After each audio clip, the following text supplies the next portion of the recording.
Togo Info, le Togo à votre portée. Oui, la monnaie n'est pas l'alpha et l'oméga de la prospérité des peuples. C'est un instrument, comme le budget.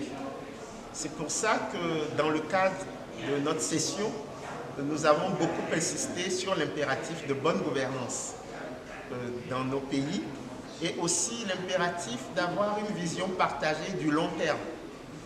Et c'est pour ça que nous avons décidé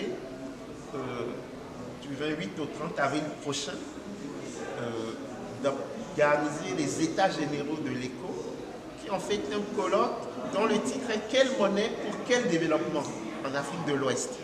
pour aller justement dans le sens d'une monnaie inclusive, d'une monnaie des peuples, d'une monnaie transformationnelle, une monnaie qui va œuvrer pour la prospérité partagée. Et donc cet impératif d'endogénéisation du processus monétaire en Afrique de l'Ouest, je crois que nous devons le porter. Et personne d'autre ne le fera à notre place. Alors professeur, oui, c'est dans la nature humaine, on est toujours plus à l'aise avec quelque chose qu'on connaît. Et donc c'est pour ça que je dis la discussion autour de l'évolution monétaire en Afrique de l'Ouest est essentiellement une discussion générationnelle. Si vous observez bien, ceux qui portent ce combat, ce sont les jeunes. Pourquoi? Parce que les jeunes n'ont pas une aversion forte vis-à-vis du risque. Et ils pensent qu'on peut changer les choses. Et donc vous aurez toujours les conservateurs, les rentiers, qui vont essayer de maintenir une stabilité injuste. Et face à eux, vous aurez toujours des gens comme moi qui pensent qu'il vaut mieux une vraie stabilisation macroéconomique, porteuse de croissance et d'emploi, plutôt que l'obsession anti-inflationniste, qui est une obsession de toute façon qui n'a pas beaucoup de sens. Parce que la fameuse stabilité monétaire dont on nous parle, c'est plus une illusion qu'une réalité. La monnaie africaine est inscrite dans le programme de l'Union africaine intitulé Union africaine des 50 prochaines années, l'Afrique que nous voulons.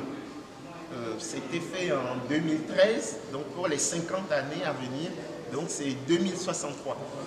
Donc l'idée, c'est de faire des monnaies pour les 5 communautés économiques régionales que compte l'Afrique, et ensuite qu'on fusionne les monnaies des 5 communautés économiques régionales pour faire la monnaie africaine. c'est quand après? Non, c'est 2034 pour la monnaie. C'est-à-dire que l'agenda 2063 de l'Union africaine indique pour tous les défis les années limites où on pense qu'on devrait les réaliser. Donc pour la monnaie, l'horizon c'est 2034 pour l'ensemble de l'Afrique. Mais pour la CEDEAO, l'horizon c'est 2020, la mise en place de l'éco. Et donc nous devons travailler à une transition harmonieuse du CFA à l'éco. Et parce que nous venons de la zone franc. Le Nigeria va travailler à une transition harmonieuse du Naira à l'éco. Le Ghana du Cedi à l'éco, ainsi de suite. Mais l'éco, c'est l'horizon vers lequel convergent toutes les monnaies de l'Afrique de l'Ouest.